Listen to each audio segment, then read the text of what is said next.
Yeah, so this was me. This was back when I was between 16 or 17, very, very depressed at that time. The fact that I even took this photo said a lot about how I was feeling that day, because I don't have many photos like this. In a period of like 2 years, there's basically no photos of me. They just don't exist. Now, as you can see in the video, I look quite different. I'm quite a bit older, and I've got this fancy award on the wall for one of my businesses making $1 million, and I've done pretty well in the online space. By my standards, I'm very happy with the progress I've made, both internally and externally. I mean, the person I've become and the things I've achieved. The goal with this video is kind of to walk you through this whole idea of character redesign, how you go from this version of yourself, whatever that is right now, to that next version of you. This was the first upgrade I made when I went from that guy to this guy. And this was a period of a few years. I went to college, graduated college, and it was more, for me, it wasn't about going to college. It was about the process I went through. You see, I went from this guy that was incredibly shy, insecure, really genuinely, just the idea of meeting new people was so overwhelming and so scary, that then went to college, moved out of his hometown, went to a bigger city in Ireland, where I'm from, moved not knowing anybody at all, and obviously had to start all over again. Meet people, make friends, make connections, survive in the big bad world by myself. And then from there was a lot more character redesign that had to happen, because I graduated, I applied to jobs, I didn't get accepted, and I stumbled into the online world. I started freelancing, basically trading my time for money. I was basically a virtual assistant. This was for a fitness coach that I worked for at the time. And eventually this all led me to start a marketing business later that year with another guy. So basically two of us starting a business together, a 50-50 partnership, which we scaled, as you can see here in this screenshot, past 50,000 per month in monthly revenue. And at this point, I've helped over 100 people make money online. And when I say make money online, I mean around a minimum of 5K per month each of those people have made. So I'm making a lot more, 9,000 per month, a guy making 5,000 per month, a guy making 30,000 per month, a girl making 10,000 per month. And so to become the person you want to become, we're just going to label it a successful person. You want to be a successful person, right? We all want to be successful.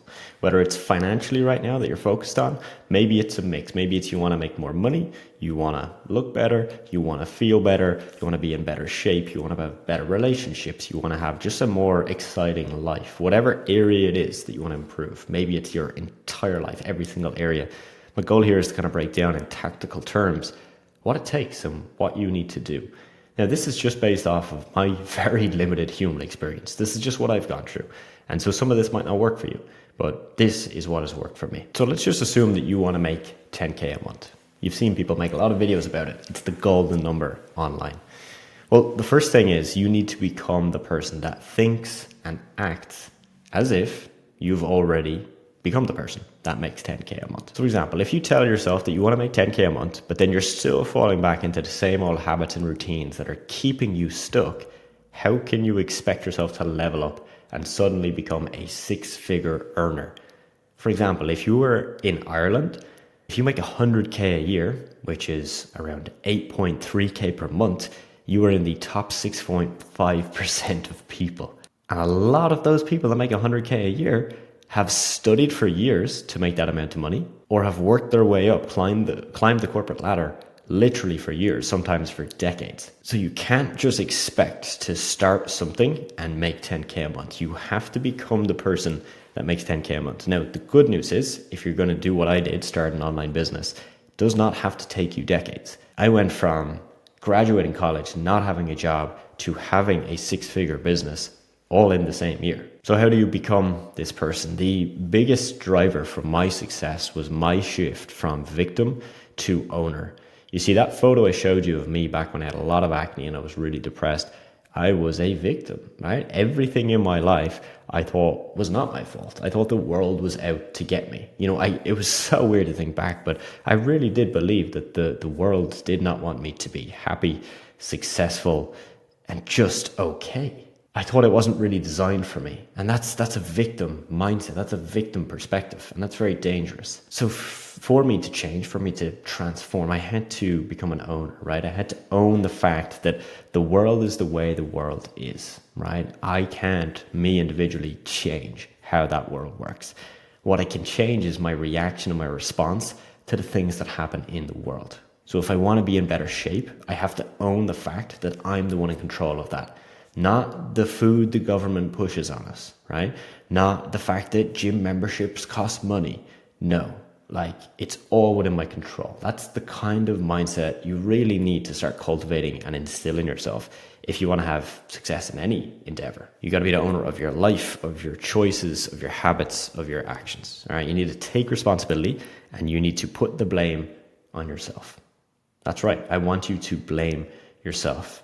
You see, for me, when I started to say, hey, Adam, the reason you're not happy, man, it's you. That's a very hard pill to swallow. But that was the moment where I also felt a weight lifted off my shoulders, because all of a sudden this cloud that's hanging over me, well, now I can move the cloud.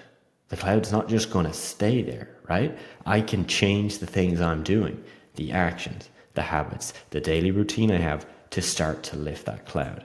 And this involves taking the hard right over the easy left. There's always going to be an easy left, an easy distraction, a temptation, the route that you could take that's easier now, but long term is going to make you miserable. A quote that I absolutely love. If you want an easy life, you do hard things. If you want a hard life, you do easy things. Okay?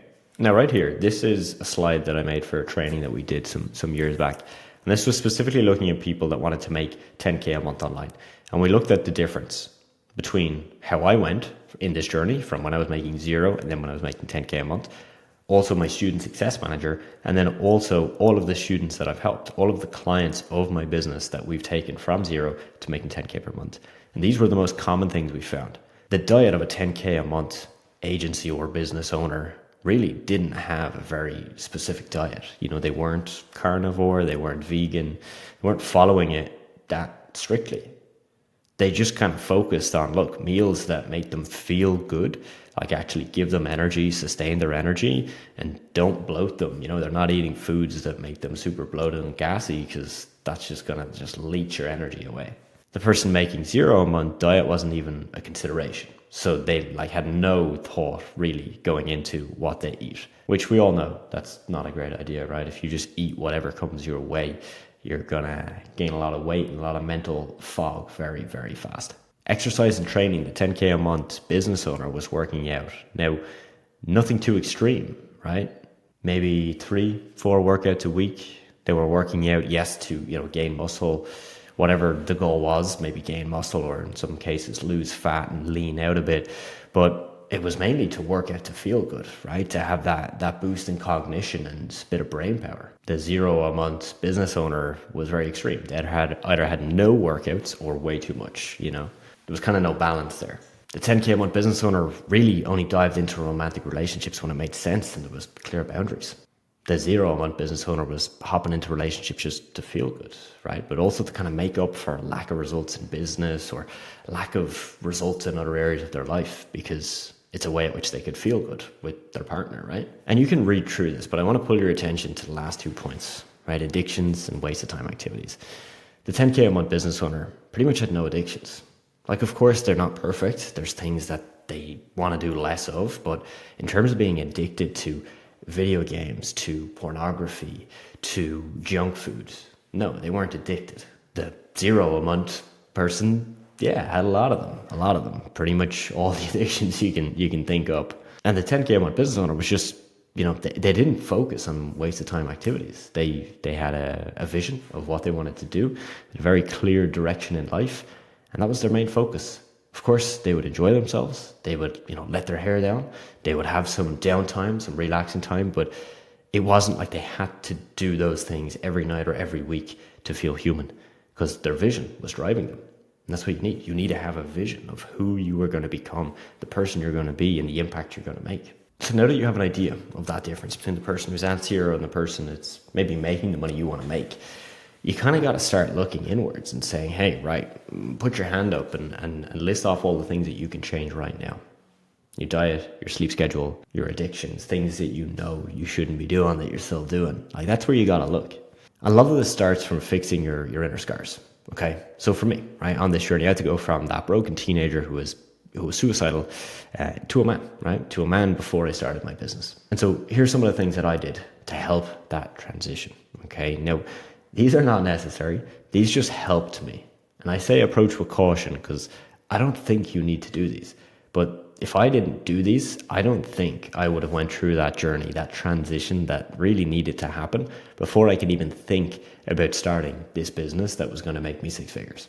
I was a huge fan of cold showers, right? I binge watched a bunch of YouTube videos about it, and a lot of them looking back now, yeah, okay, I don't know if I agree with all the benefits they were claiming, but where I was, it really helped me for one very, very simple reason. I didn't want to have cold showers. I didn't want to take cold showers. And in this period, I only took cold showers. Like, I just didn't take warm showers. And the reason that was so important is it just built resilience, right? I had the option each day. Do I want to smell, or do I want to go through the pain of the cold for a few minutes and not fucking smell? It's a very easy decision to make when you've only got those two options. And that mental resilience pours into the other areas of your life. Now, I'm not here to say that you need to do cold showers for the rest of your life. Right now, guess what? I don't take cold showers every day. Quite frankly, I don't need to. But for that place that I was in, I needed that. I quit watching pornography, like completely, because, hey, if you were any way like what I was like, this was a daily action. This was like your non-negotiable. It was like the thing you do every day to feel good, to feel human, to give you some joy in the day. And I'm not going to go too deep into this, but all it does is rot your brain. That's all it does. And so the sooner you get rid of that thing, your life's going to get a whole lot better.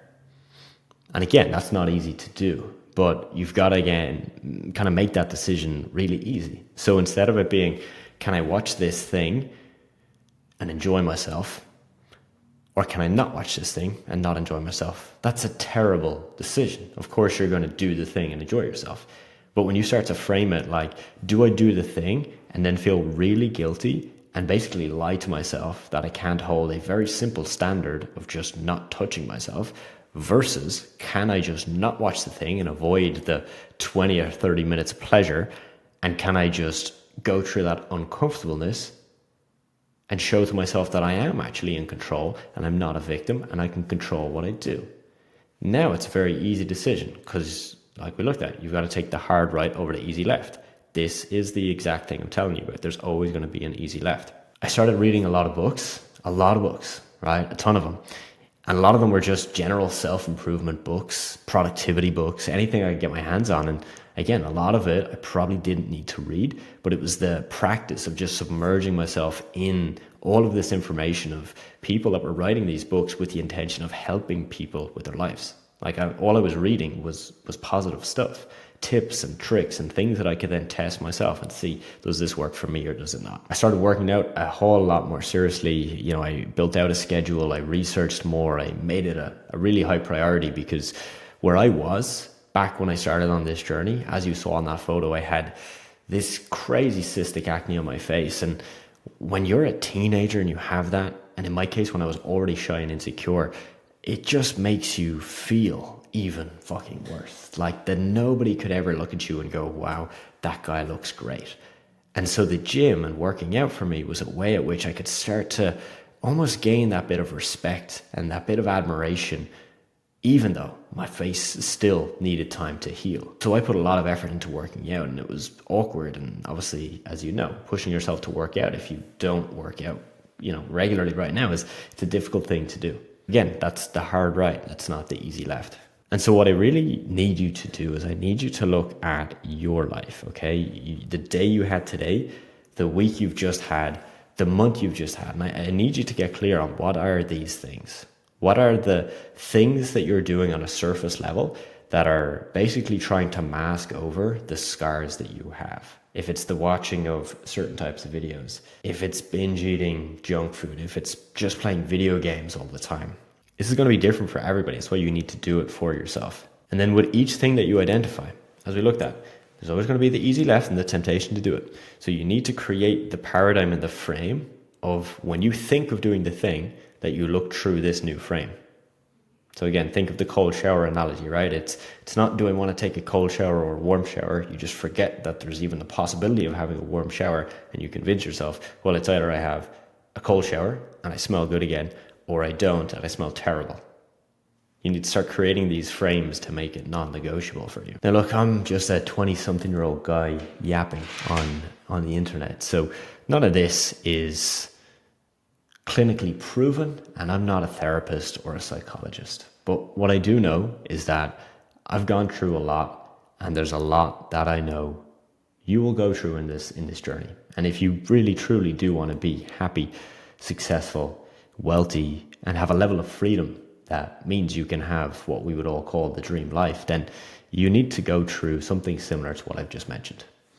Do your own research, come up with your own plan, but maybe use this as a starting point. And if this helped you in any way, or there's something in this video that you need clarity on, or you feel like you want me to make more on this topic, let me know. And I hope this gave you some form of value. See you in the next one.